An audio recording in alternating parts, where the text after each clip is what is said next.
Good morning, dear students. How are you? I hope you all are fine. My dear students, in this video, we will discuss the third sum of exercise 8.1.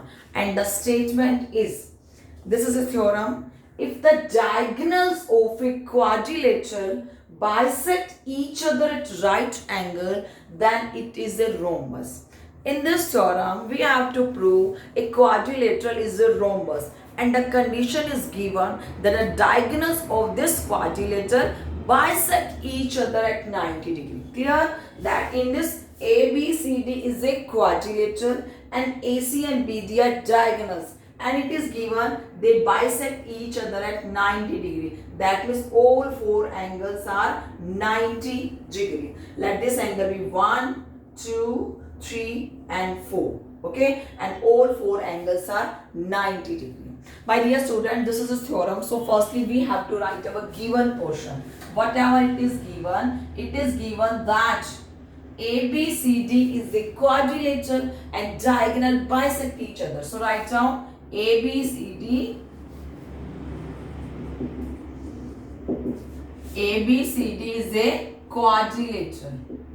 is a quadrilateral and diagonal, and AC and BD, they both are diagonal na?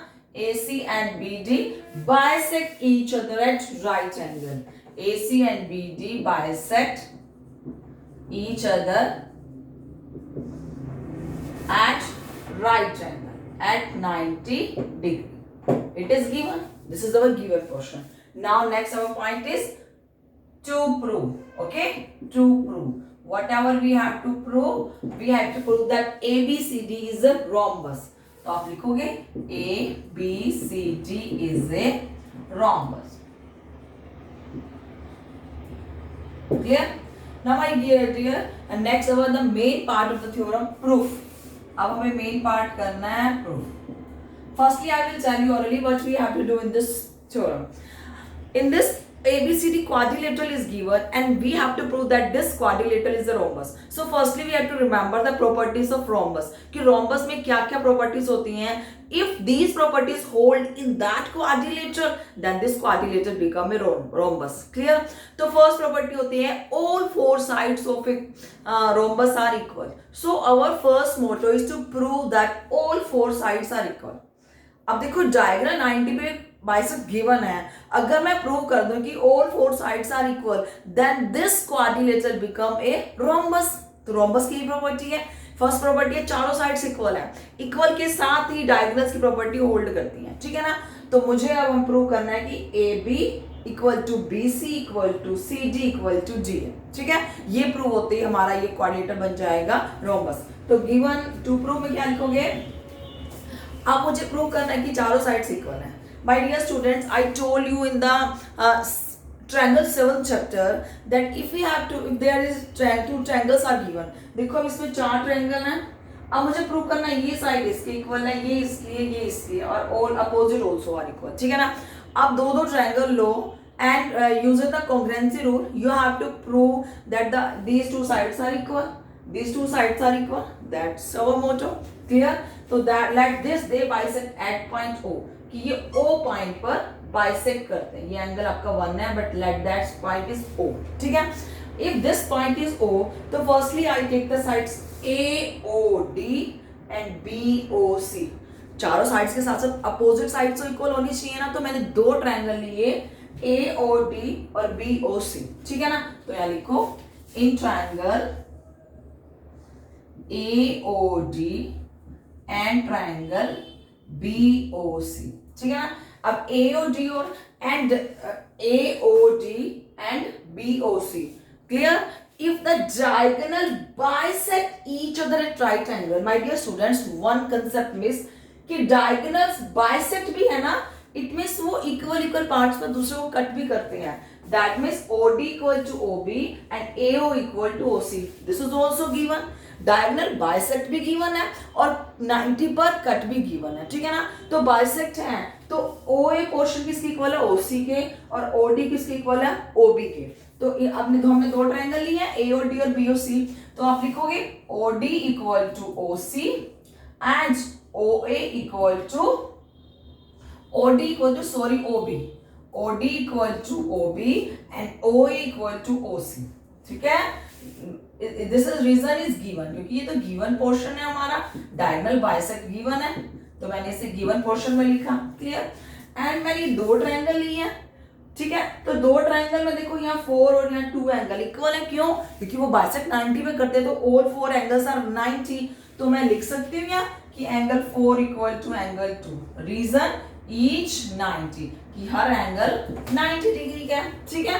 अब देखो दो sides हैं और उनके बीच का angle आया, this side, this angle, this side, SAS, तो यहाँ चेक करते हैं कि कांग्रेस रूल अप्लाई हो रही है, SAS, या यहाँ से देखोगे तो भी SAS अप्लाई हो रहा है, that means you can write that by SAS congruence rule, by SAS congruence rule, triangle AOD is congruent to triangle BOC. ठीक है ना? If these two triangles are congruent, then I can write that the corresponding any side of the first triangle is equal to the corresponding side of the second triangle. So for our next work is to write ये दोनों triangle congruent हैं, देखो ये side इसके equal है, ये side इसके equal है, तो इसकी थर्ड साइड ये रहेगी और इस ट्रायंगल की थर्ड साइड ये रहेगी, that means they are corresponding sides ना, तो हम लिख सकते हैं AD इक्वल टू BC, तो आप लिख दो यहाँ AD equal to, this implies या देयरफॉर एज यू विश, आप दिस इंप्लाई भी लिख सकते हो, देयरफॉर भी लिख सकते हो, इसका मतलब कि ये फर्स्ट रिजल्ट है, इसके बाद ही नेक्स्ट रिजल्ट आया है, AD equal to BC, reason by CPCT, क्यों CPCT मैंने लिखा, it means corresponding part of congruent triangle, कि दोनों ट्रायंगल कॉन्ग्रुएंट हैं और these two sides are the corresponding part, so they are equal, तो बाय CPCT मैंने कह दिया कि इक्वल है, this is our first part, ठीक है। Now I will take the two another triangle, अब मैं क्या करूंगी, अब देखो मैंने अपोजिट्स को इक्वल दिखाया, बट रोमस में क्या होता है, ऑल 4 साइड्स आर इक्वल, तो मैं अब इन दो एडजेसेंट साइड्स को भी इक्वल दिखाऊंगी, ठीक है ना। एडजेसेंट साइड्स क्या होते हैं, जिन दो साइड्स के बीच में कॉमन वर्टेक्स है, तो इस साइड और इस साइड के बीच में एक कॉमन वर्टेक्स है, that means these two sides are adjacent sides, ठीक है ना। अब मुझे एडजेसेंट को भी इक्वल दिखाने के लिए मैं ट्रायंगल लूंगी AOD और AOB, ठीक है। तो अब आप लोगे in triangle AOD and triangle AOB, तो मैंने AOD और AOB दो ट्रायंगल लिए, ठीक है ना। अब फिर कॉन्ग्रुएंस रूल दिखाना है, माय डियर स्टूडेंट्स, देखो AOD में OA है और AOB में भी OA साइड आ रही है, तो दिस इज कॉमन साइड ना, कॉमन है, तो दैट मींस ये OA AOD में भी है, AOB में भी है, कॉरेस्पॉन्डिंग दोनों इक्वल है, तो आप लिख दोगे AO इक्वल टू A, ठीक है, ये दोनों साइड्स इक्वल है। सेकंड पोर्शन क्या है, अब देखो ये दो ट्रायंगल लिया, तो OD तो OB के इक्वल गिवन दिया ना, कि डायगोनल्स बाइसेक्ट गिवन है, तो आप लिख दोगे OD इक्वल टू OB, इसका रीजन है कॉमन साइड, ठीक है ना, और इसका क्या रीजन है, दिस इज गिवन, कि डायगोनल क्या है, बाइसेक्ट गिवन है। थर्ड पार्ट, मैं 3 और 4 एंगल को इक्वल लिख दूं, क्यों, because they both are 90 degree, तो आप लिखोगे angle 4 is equal to angle 3, each 90, और you can write also given, की गिवन है ना कि डायगोनल्स 90 पे बाइसेक्ट करते हैं, so it is 90 degree angle, 3 angle equal to 4 angle, clear. अब देखते हैं कि कौन सा कांग्रेस रूल यहाँ अप्लाई हुआ है। ये दो ट्रायंगल थी, पहले एक साइड भी हुई है, फिर ये एंगल भी हुआ है, फिर ये साइड भी हुई है, इसमें साइड ली हमने, ये एंगल लिया, ये साइड ली, it means SAS congruence rule apply by side angle side, तो आप लिख दोगे by side angle side congruence rule, triangle AOD is congruent to triangle AOB, ठीक है ना, कि दोनों ट्रायंगल क्या कॉन्ग्रुएंट हैं।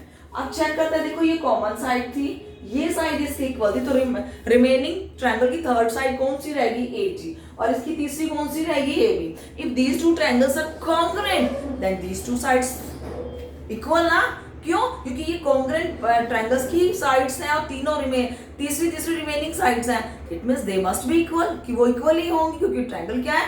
कॉन्ग्रेंट है। तो आप लिख दोगे देयरफॉर या दिस इंप्लाइज, ठीक है ना, AG इक्वल टू AB, कि AG साइड AB साइड के इक्वल है, ये साइड इसके इक्वल है, रीजन बाय CPCT, ठीक है ना।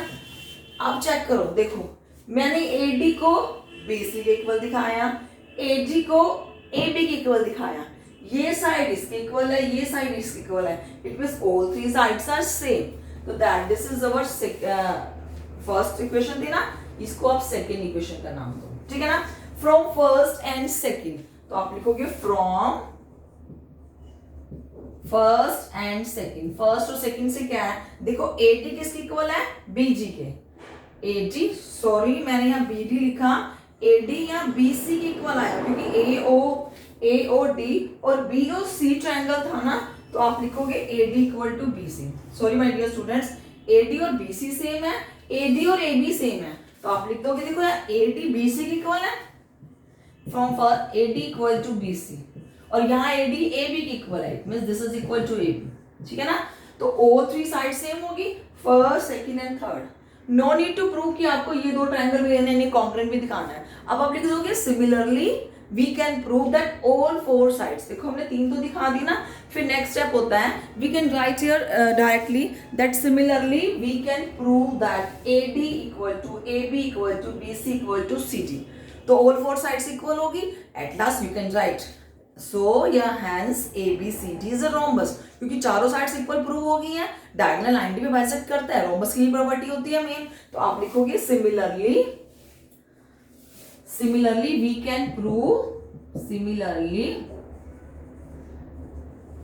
कैन प्रूव, हम क्या प्रूव कर सकते हैं?